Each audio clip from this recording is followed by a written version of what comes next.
वाराणसी से आ रही है बड़ी खबर। बीएचयू के डॉक्टर ओम शंकर ने बनारस के सांसद के नाम लिखा खुला पत्र। बीएचयू के हृदय रोग विभाग के विभाग अध्यक्ष डॉक्टर ओम शंकर ने लगाया एमएस के ऊपर भ्रष्टाचार का आरोप। हृदय विभाग के वार्ड का पूरा मामला 90 बेड के बजाय सिर्फ 47 बेड मिले हैं। डॉक्टर और डीन के आदेश के बाद भी नहीं मिला हृदय विभाग का पूरा बेड। कुलपति सुधीर कुमार जैन और एमएस के गुप्ता के ऊपर लगाए गंभीर आरोप। डॉक्टर ओम शंकर ने कहा कि 11 मई को कुलपति आवास के सामने बैठेंगे आमरण अनशन पर। इससे पहले भी डॉक्टर ओम शंकर आमरण अनशन पर बैठकर बीएचयू को एम्स का दर्जा दिलाने की थी मांग।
अरे भाई 100 साल से चल गया है।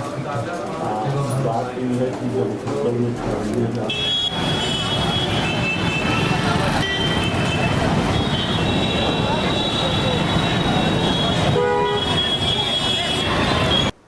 हमारे चिकित्सा अधीक्षक महोदय प्रोफेसर डॉक्टर के गुप्ता जी हैं, उसके विरुद्ध में ये रिपोर्ट कंप्लेन थी और इनकी जो फाइनल रिपोर्ट है जिसमें उनको फ्रॉड और उसके ऊपर अनुशासनात्मक कार्रवाई की बात कही गई थी, वो ये रिपोर्ट है जिस पर आज तक कोई कार्रवाई नहीं होगी। और उस रिपोर्ट के बाद इनका टर्मिनेशन होना चाहिए था, लेकिन एक भ्रष्टाचारी व्यक्ति जब संस्थान में प्रमोशन पाकर चिकित्सा अधीक्षक बनेंगे तो उनसे ऐसी ही अपेक्षा की जा सकती है कि वो मरीजों के हित के बदला अहित का कार्य करेंगे। तो चिकित्सालय शासन से आपने को अनुरोध किया कि हमारे बेड को हटाया जाए बल्कि बढ़ाया जाए? बिल्कुल, ये लगातार हमने 2 सालों में लगातार हमने कई सारे अनुरोध किए, पत्र लिखे, जिसकी सारी पत्र संख्या अगर आप देखेंगे तो इसमें लिखित है। आप इसको नोट कर सकते हैं, आप इसको रिकॉर्ड कर सकते हैं। सारी पत्र संख्या आपको यहाँ मिलेगी जिनके द्वारा हमने यहाँ के जो सम्मानित अधिकारीगण हैं उनको हमने भेजा है ये।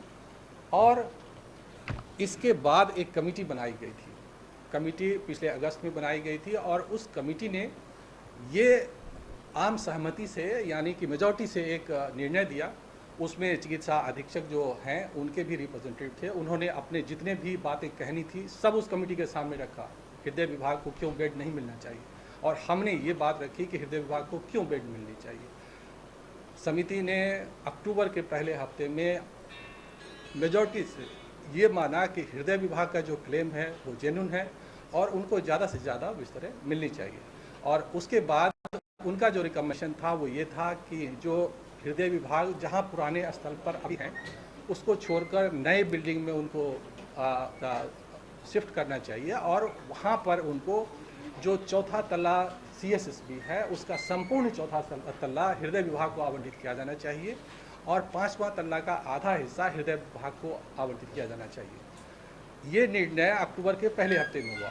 फिर इसको चिकित्सा अधीक्षक ने लगातार 5 महीने तक नहीं माना, तो मार्च के पहले हफ्ते यानी 2024 मार्च के पहले हफ्ते में हमने फिर से प्रशासन को पत्र लिखा और लिखने के बाद ये हमने उनसे अनुरोध किया कि अगर एक हफ्ते के अंदर यानी 8 मार्च तक अगर इन जो कमेटी के रिकमेंडेशन थे कि हृदय विभाग को संपूर्ण चौथा तल्ला दिया जाए और 5वां तल्ला आधा दिया जाए, अगर इस पर सकारात्मक कार्रवाई नहीं की जाती और जो अपराधी चिकित्सा अधीक्षक डॉक्टर प्रोफेसर के गुप्ता हैं अगर उनके विरुद्ध उनके ऊपर कार्रवाई नहीं की जाती और उनको पद से नहीं हटाया जाता तो हम आमरण अनशन करेंगे। उस समय कमेटी ने जो डायरेक्टर साहब और डीन साहब के साथ जो मेरी मीटिंग हुई, उनका जो फाइनल रिजोल्यूशन है वो ये है, जिसमें उन्होंने यही चीज़ें कही जो मैंने बताया कि समिति का जो भी रिकमेंडेशन था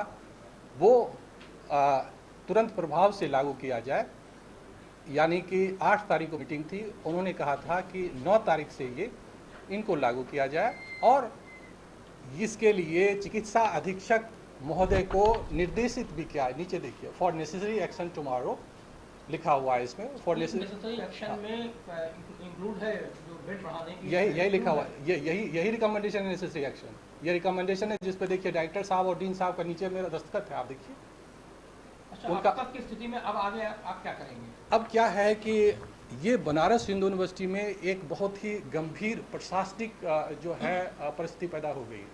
वो ये प्रशासनिक परिस्थिति ये है कि यहाँ पर चिकित्सा अधीक्षक जो है वो निदेशक महोदय और डीन महोदय के आदेशों का अनुपालन नहीं कर रहे हैं।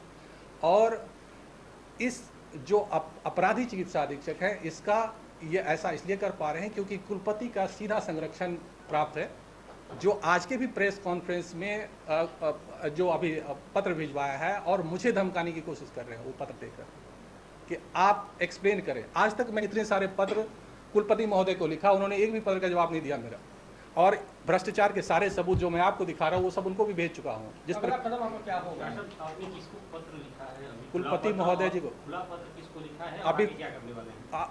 अभी मैंने 2 काम किए हैं। एक खुला पत्र जो हमारे निवर्तमान के प्रधानमंत्री जी हैं और यहाँ से सांसद प्रतिनिधि प्रत्याशी हैं, उनको एक पत्र लिखा है क्योंकि वो हमारे मुखिया हैं और उन्होंने ही यहाँ पर जो है विश्वविद्यालय में स्थित अस्पताल के मजबूती के लिए उन्होंने एम्स लाइक इंस्टीट्यूशन की बात कही थी और उन्होंने कई सारी सुविधाएं विकसित करवाई, जिसमें कि ये जो सुपर स्पेशलिटी ब्लॉक है उनका भी उन्होंने उनको विकसित करवाया।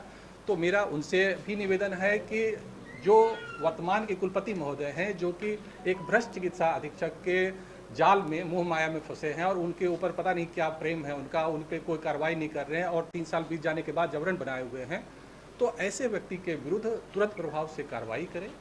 और हृदय विभाग के जो हृदय के मरीज हैं, जिन बेचारों को बिना भर्ती हुए जिनकी जानें जा रही हैं, जिनका आर्थिक शोषण हो रहा है निजी अस्पतालों में, उनको उनके वो अधिकार दिए जाए जो कि कमेटी ने रिकमेंड किया है, ओम शंकर ने नहीं, जिसको कमेटी ने रिकमेंड किया है, जिसको डायरेक्टर साहब और डीन साहब ने आदेशित किया है, उस निर्देश को फॉलो किया जाए, पहली बात। दूसरा, जो वर्तमान के अपराधी चिकित्सा अधीक्षक महोदय हैं, जिस पर कि पहले भी कमेटी ने रिकमेंडेशन कर रखा है, उनके विरुद्ध सबसे पहले दंडात्मक क्या लेंगे? यही सब तो है। पहले तो मांग है, फिर अगला स्टेप। पहला तो मांग तो क्या है ये तो पता होनी चाहिए ना। तो पहला उनके विरुद्ध जो है उनको पद से तुरंत हटाया जाए क्योंकि 3 साल से ज़्यादा हो चुके हैं। तीसरी बात, उनको हटाने के बाद उनको सस्पेंड किया जाए और उन पर वो अनुशासनात्मक कार्रवाई की जाए जो निदेशक महोदय के आदेशों का अनुपालन नहीं कर रहे उसकी वजह से बनती है और पहले के भी कमेटी के रिकमेंडेशन के हिसाब से बनती है। और उनके समय में जितनी भी चीज़ें 3-4 सालों में जो उन्होंने खरीद की है उसकी जांच करी जाए SIT का गठन करके। और अगर वो ऐसा नहीं होता है तो 11 तारीख क्या जो आपको बेड आवंटित हुए थे कार्डियोलॉजी डिपार्टमेंट के, उसमें क्या घटाया गया है बेड? क्या मामला क्या है? देखिए, मामला ये है कि आज जो है हृदय की बीमारियों की वजह से इस देश का हर तीसरा व्यक्ति जो है अपनी जान गंवा रहा है। खास करके पोस्ट कोविड और पोस्ट वैक्सीनेशन एरा में ये लोगों की चलती फिरते मौतें हो रही है। हृदय विभाग के पास पहले से ही 47 बेड आवंटित थे।